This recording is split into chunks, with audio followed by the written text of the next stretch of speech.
Hey everyone, if you're looking for an overview of exploratory data analysis with a walkthrough using Python Pandas and Seaborn, then you've come to the right video. Let's get started. Now before we get into the walkthrough, I do want to go over what exploratory data analysis is. Exploratory data analysis, or EDA, is the process of understanding the data.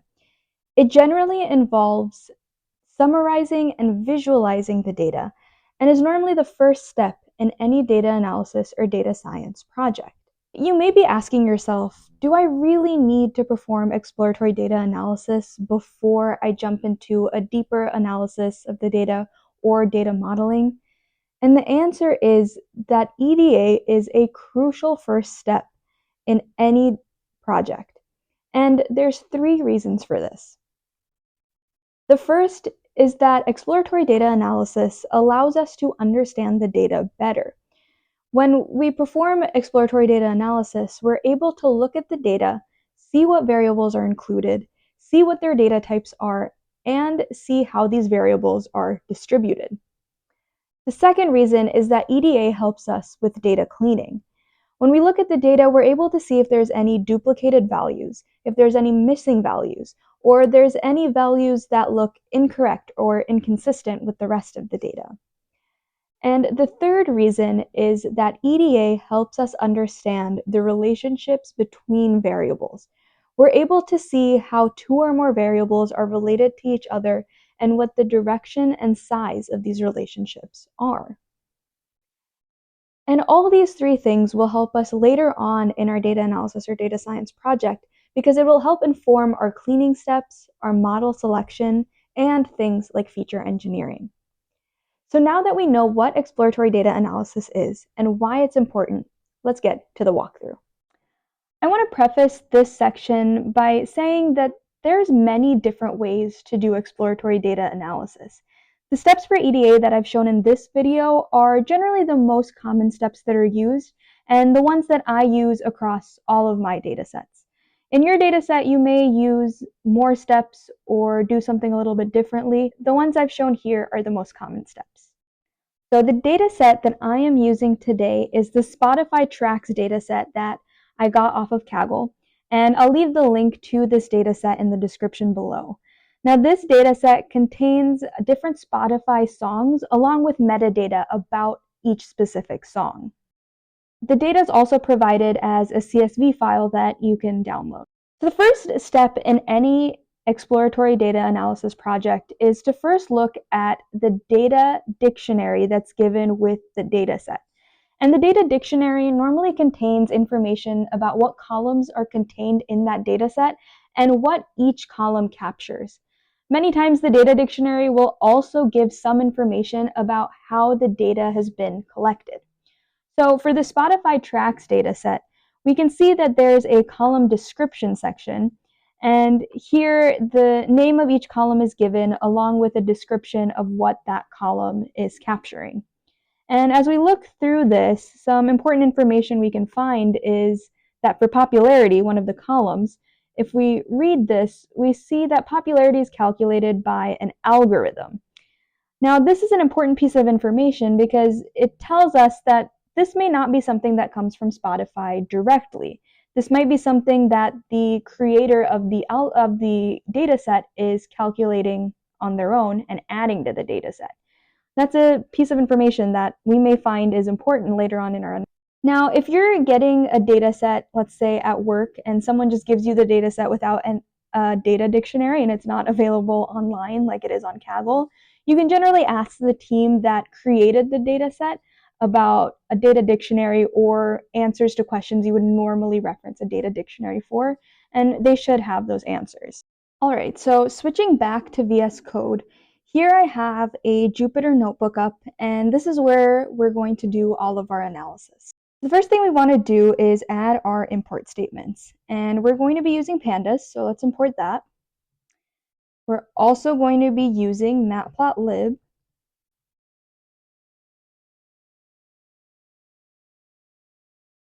and we're also going to use Seaborn. So you can run. All right, so the imports happened correctly. Now, the next thing we're going to do is we're going to read in the CSV file containing our data set as a data frame. So to do that, we just need to do df equals pd.readcsv. And now we'll just supply the name of the CSV file we want to read in. And I've saved this file in the same folder that this notebook is in, so I just have to provide the name. But if your file is in a different folder, make sure you provide the relative file path here. Let's also print the shape of the data frame. And I like to do this so that I can see how many rows and columns the data frame has. And finally, let's just look at the first 10 rows of the data.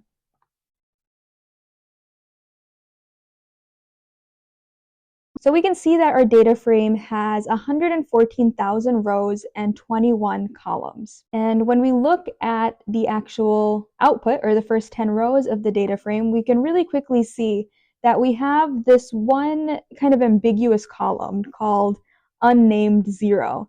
And it looks like it's just the index given again.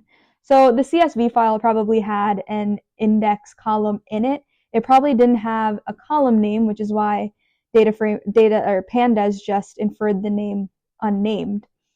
So this is something we can probably drop out right away, as it's not giving us any new information. It's just the index, which we already have. Now, looking through the rest of this data, it looks like for each track we have the artist, the album name, the name of the track, and then different numeric values kind of acting as like the metadata of that track as well.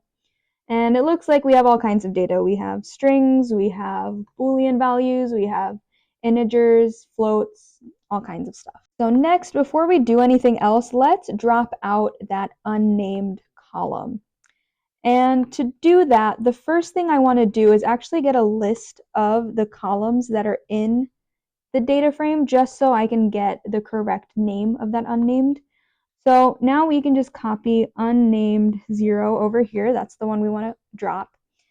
And we can just drop it out of the data frame.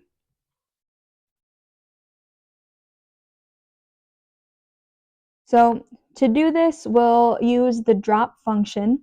The first parameter to that is just the name or names of the columns you want to drop. If you have multiple, you can do this as a list. And then we have to specify access equal to 1 so that Pandas knows that we want to drop the column off of the data frame. If we wanted to drop a row, we would have access equal to 0. We also want to reassign the data frame because df.drop will return a new data frame. So if we want df to be referencing that new data frame, we have to reassign it. And let's do a df.head real quick, just so you can see it's dropped. And there you go. We have the data set without that unnamed 0 column. Now, next, let's go back to those data types and actually print the data types that we have in the data frame. And to do that, we just have to do df.dtypes. And here you can see we got objects, we have integers, floats, booleans. And here object generally means string, and then int and float, those are numeric data types. The next step is to check for missing values. And there's a couple of ways we can do this. The first is using isNA, and the second is using isNull. These both return the same result, and isNull is actually just an alias for isNA. That was something that confused me at first, so hopefully that answers the question if any of you had it as well. So first, let's do isNA. So when we do df.isNA, we get the data frame returned with a true or false value for each cell in the data frame. A value of false means the value is available in the cell and is not NA or is not empty. And a value of true means that that value in that cell is NA or it is empty. And just doing like a quick scan here of this table, it looks like most of the data is pretty well filled in. Now, I find it easier to do a count of the NA values instead of listing out the table like this. So to do that, all we have to do is chain a sum method onto the isNA method, and we'll actually get a count by column of the number of cells that are empty for each column.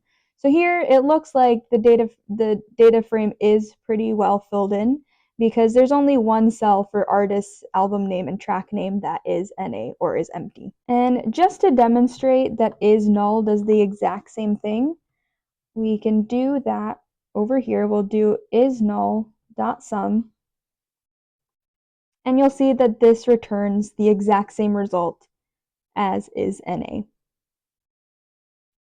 Now we can look at an entire row where a specific column value is empty. So to do that, we'll just run this line of code.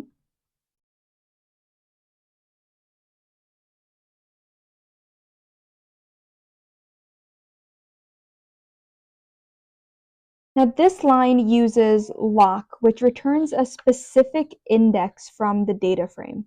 And to lock, we can pass either a label, which is a specific value in the data frame, or we can pass it a Boolean value, which is what we're doing here. We're selecting the artist column, and we're running is NA on that column. So this statement will return true only for the rows where artists is null or is NA. So lock will only give us the indexes where this statement is true. So when we run that, we see that we get one row returned. And when we look at this, we can actually see that artist, album name, and track name are all NaN for this row. So up here, we saw that there was one cell for each of these columns that was empty, and it looks like those are all part of the same row. So doing this step during the EDA process is important because it'll help inform our cleaning step later on. We'll be able to determine if we want to drop missing values or fill them in by inferring their values. In this case, we may determine that rows with artists missing aren't important to our analysis, especially since there's only one row where artist, album name, and track name is missing. Or we may be able to fill in this information based off of the genre of the song or the other numeric information. But knowing what type of data is missing ahead of time will help inform that cleaning step that we take. So next, let's get the duplicated data in this data set. So to do that, we just have to do df.duplicated. And you can see that this returns a series of true and false values. And the length of this series will be equal to the number of rows that we have in our data frame. That's because for each row, duplicated is returning whether or not that row is containing duplicated information. If it returns false, that means that that row is not duplicated. If it returns true, that means that that row is duplicated in the data frame. The duplicated function actually has a parameter called keep, and the values of keep are first, last, and false. By default, the keep parameter is set to first. This means that the first time a row appears in a data frame, the value returned will be false, but every other time it occurs, the value it returns will be true. Now, if this is set to last, it works just the opposite. The last time a row is seen in a data frame, it'll return false for being duplicated, but any other time it's seen, any time before that, it will return true. Now, the last value for keep is false, and in this case, anytime a duplicated row is seen, it will return true with the duplicated function. So we'll keep this at its default for now. And just like we did with the missing values, we can also take a sum here to actually see the number of duplicated values.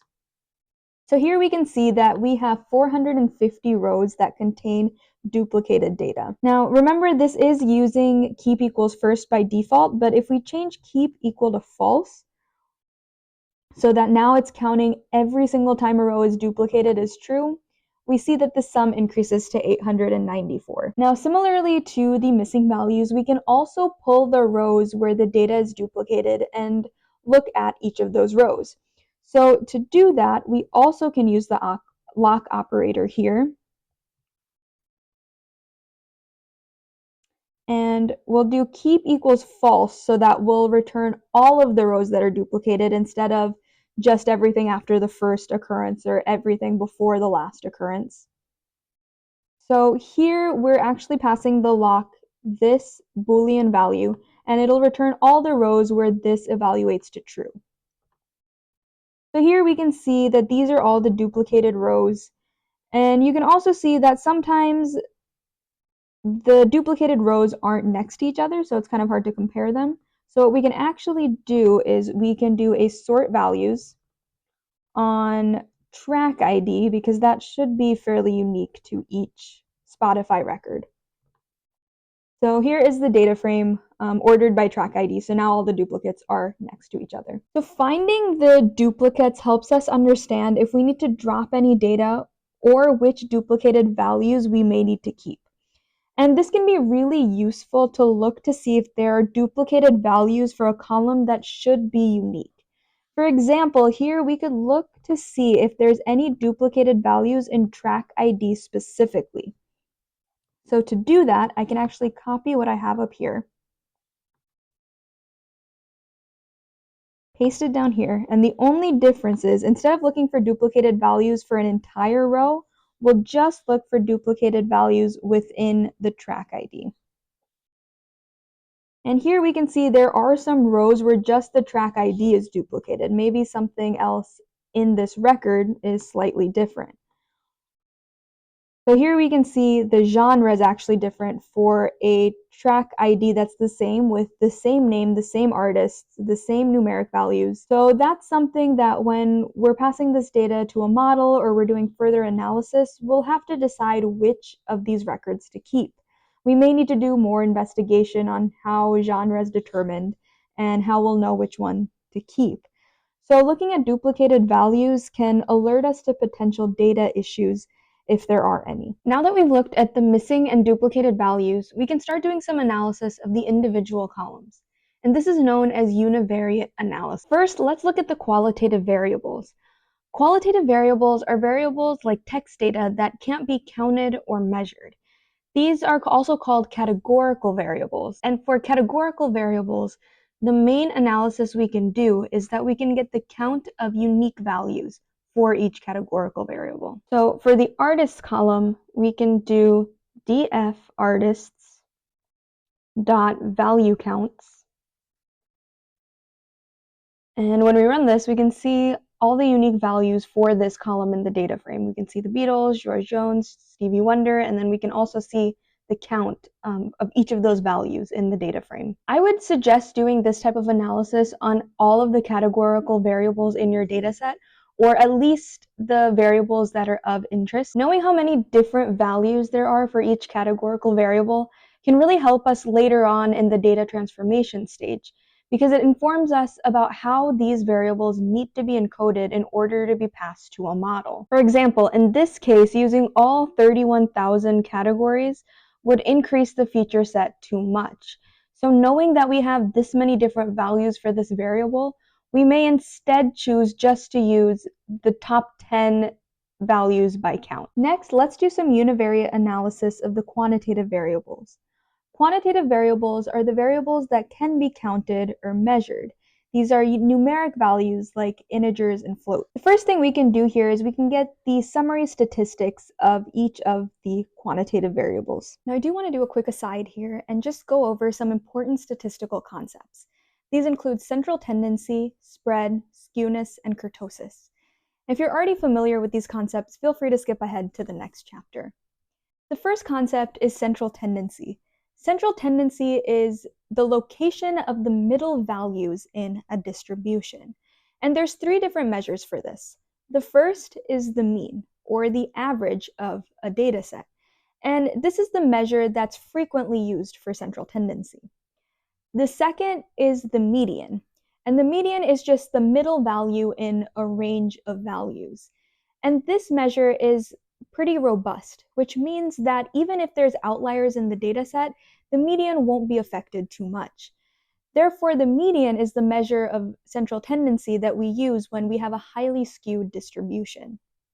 And the third measure of central tendency is the mode, which is the most frequently occurring value in a data set. And this is generally used for categorical. Now, the second concept is the concept of spread. And the spread is how far from the middle the values generally fall in a data distribution. And this also has multiple different measures. The first is the variance. And the variance is just the mean of the squares of the individual deviations. The second is standard deviation, and this is just the square root of the variance. And since it's the square root of the variance, the standard deviation has the same units as the original data. So this is the measure that's generally used when we have a normal distribution. And the third measure of spread is the interquartile range. But to understand the interquartile range, we first have to understand what quartiles are. Quartiles are just 3 values that evenly divide a distribution into 4 parts, such that 25% of the data falls below the first quartile, 50% of the data falls below the second quartile value, and 75% of the data falls below the third quartile value. The interquartile range is just the quartile 3 value minus the quartile 1 value. The interquartile range is considered the most robust measure of spread because it's the least affected by outliers in the data. Therefore, if we have a highly skewed data set, the interquartile range is a better measure than the standard deviation. Now, the third concept is skewness. And skewness is a measure of the symmetry in the data distribution. It measures how evenly the values fall around the middle value. If we have a normal distribution, then the value of skewness is 0. However, if we have a highly skewed distribution, it can tell us that we may need to first transform our data so that it falls along a normal distribution before we apply any statistical tests. And the last concept is kurtosis, which is a measure of how much of the data falls in the tails or the edges of the distribution. It can tell us about how many outliers we have in the data set. And for a normal distribution, the value for kurtosis is 3. So now that we've gone over these important statistical concepts, let's get back to the walkthrough. To do that, all we have to do is df.describe. So here we can see we have the count of each variable, the mean, the standard deviation, the min, the max, and the different quartile values. I do want to point out that this 50% quartile is actually the median of this variable's distribution, since 50% of the data falls below the 50% quartile and 50% is above the 50% quartile. Looking at these statistics, we can hypothesize a bit about the skewness of the data. So for danceability, we see that the mean is a little bit smaller than the median, which means that the distribution for danceability might be slightly negatively skewed. We can also see that the min is 0, and that looks significantly smaller than the first quartile value of 0.45. So it's possible that we do have some outliers in the danceability distribution as well. So next, let's plot the danceability distribution. So to do that, we just have to select the danceability column from the data frame and add a .hist function. So when we run that, we get the histogram, and we can see that this distribution is slightly negatively skewed, which just means that there's more data to the left of the middle of the distribution than to the right of the middle. We can also change the number of bins in this histogram if we want more of a curved, a bell curve shape. So there's a bins variable, and let's set that to 60.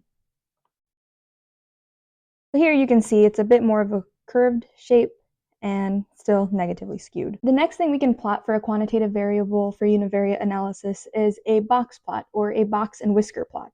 So to do that, we can use Seaborn, and we'll just type sns.boxplot, and we can specify that x needs to be equal to the column that we want to plot, which in our case is danceability.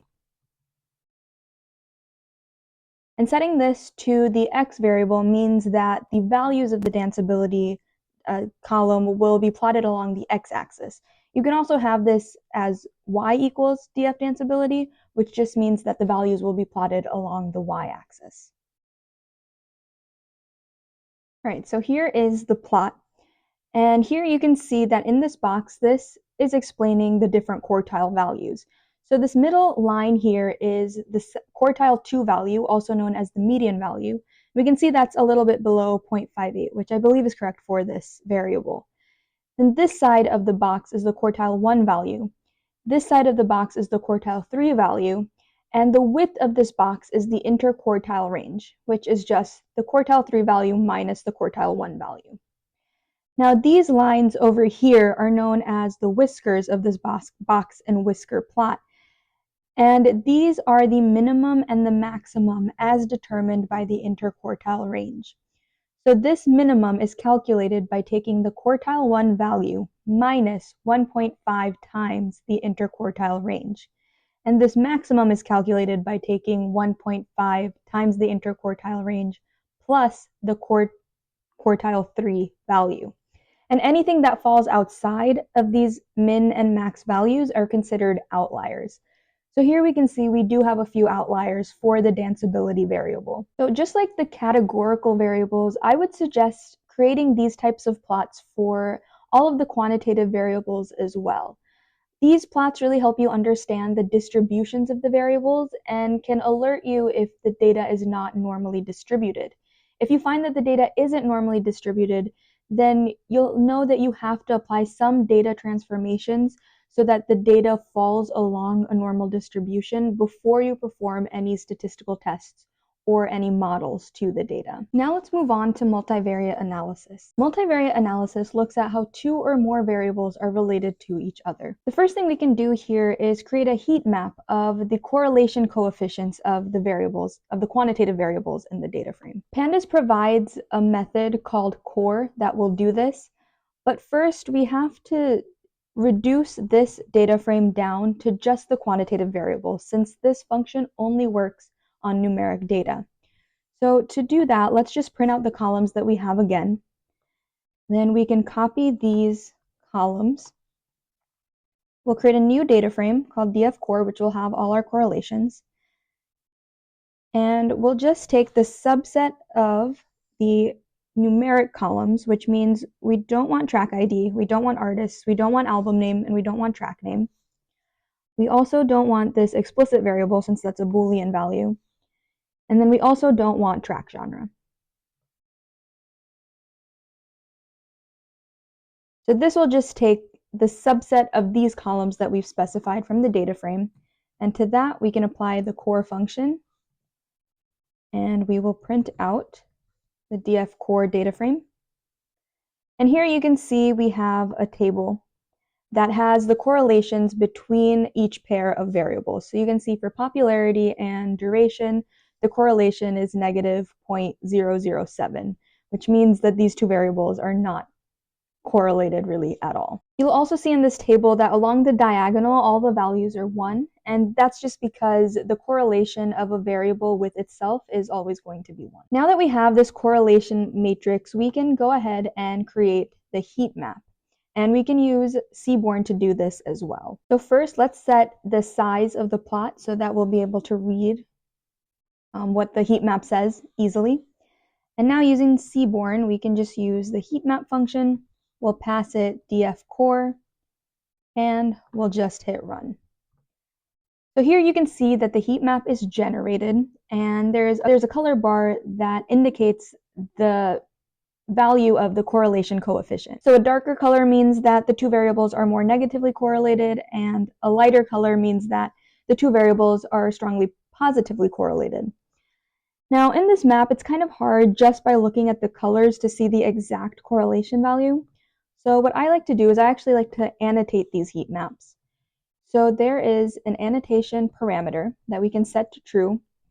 And I also want to change the color of this heat map. So we can do that using the CMap function. And this takes different color palette values. You can Google which color palette values are available and pick the one that you like.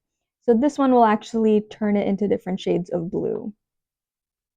So now we can see we have the heat map with the correlation coefficients on the map, which makes it a little bit easier to read. And looking at this map, the ones that really stand out are this negative 0.73 for acousticness and energy. So it looks like those two variables might be moderately negatively correlated.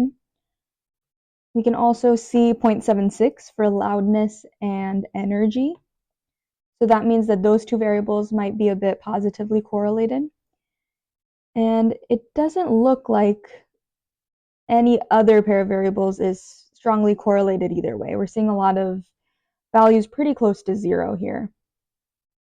I mean, negative 0.0039. So nothing else really stands out. But once we have this heat map, we can look more closely into the relationship between two variables that are showing somewhat strong correlations. So since acousticness and energy have a correlation coefficient of negative 0.73, let's do a pair plot of these two variables. A pair plot shows the relationship between two variables on a scatter plot, and it also contains a histogram which shows the distribution of each individual variable. So to create a pair plot using Seaborn, we just have to type sns.pairplot, and the first parameter is the columns of the data frame that we want to plot on the pair plot.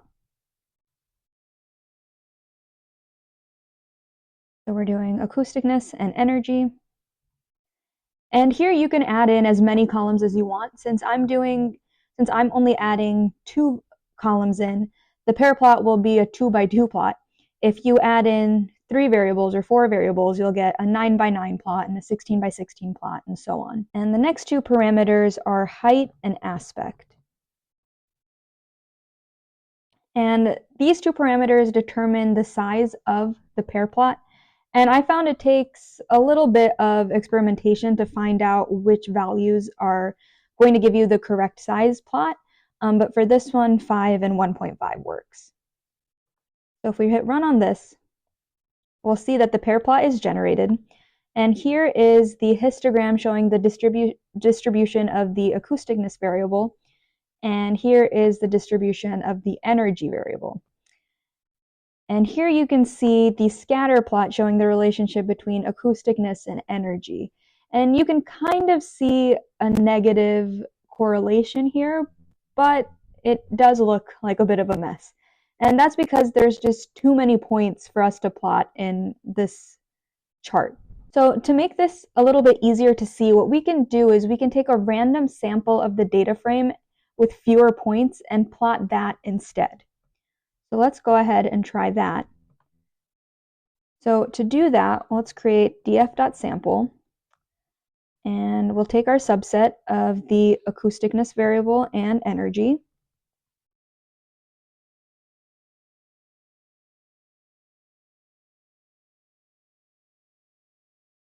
We'll do .sample, and the first parameter here, you can specify how many data points you want in your sample. So let's go for 5,000. And we'll also set the random state equal to 1. And this variable is important if you want reproducible results. So let's say you're handing off this analysis to someone else.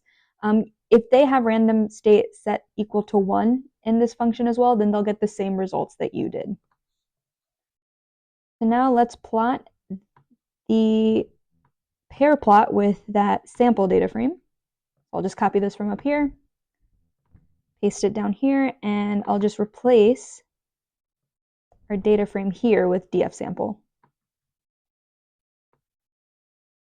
Right, and if we run that, here you can see the negative correlation is a little bit clearer to see. It's not as jumbled as this one was.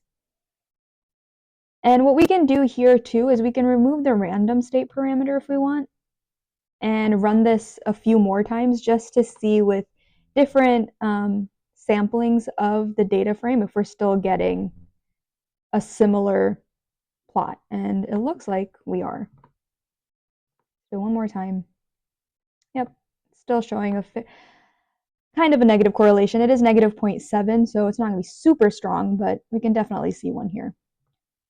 We can definitely see when we have lower acousticness, energy is a lot higher for quite a few points. When we have really high acousticness here, energy is a lot lower, which makes sense when we think of, acoustic songs versus really high energy songs. Now, something else you can also do with this pair plot is you can change the type of chart that is used to show the distribution of the variable. So we can actually set a parameter called diag_kind. We can set that to a different type of chart. So let's say we want a density chart instead of a histogram. So if we run that, you'll see that the distribution is now shown as a density plot. Now the last thing I wanted to cover is how to add more variables to this pair plot. Right now you can see that within a scatter plot, we're only able to plot two variables, acousticness and energy. But we can also add in categorical variables to this scatter plot and encode that on this plot as well. And the way we do that is through changing the color of a specific point based on that point's value for a specific categorical variable. So for this data set, we have track genre, which is a categorical variable, and we can plot that on the scatter plot by changing the color of this point depending on what genre that song is. So let's go ahead and try to do that. The first thing we'll actually do is check how many genres there are. And we can do that doing the value counts. If you run that, we see there are 114 unique track genres.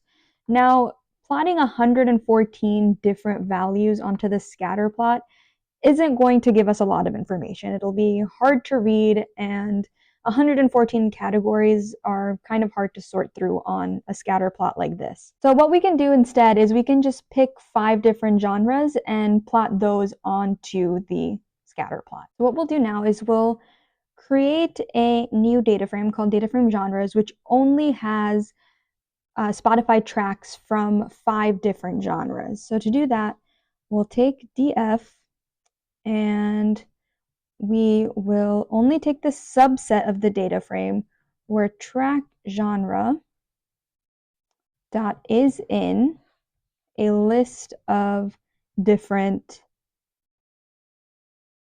genre values.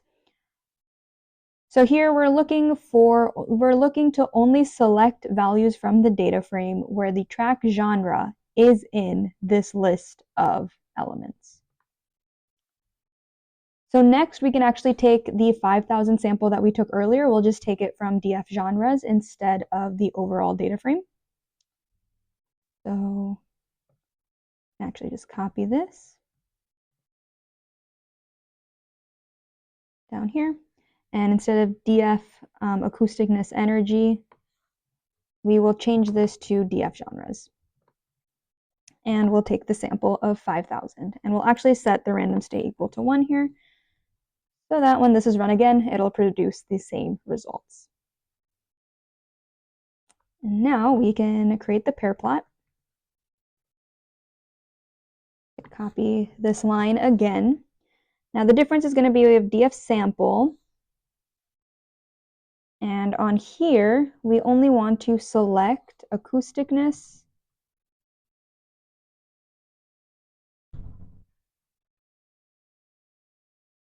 energy and track genre. And onto this we'll add another parameter called hue, and this is where we'll specify the name of the column that will specify what color each individual point is. So in our case, it's track genre. Run that again. All right. So now you can see that this pair plot is created, and we have this track genre key over here, which specifies the color and which genre that color goes with. So all the orange is punk rock, all the blue is folk, and so on.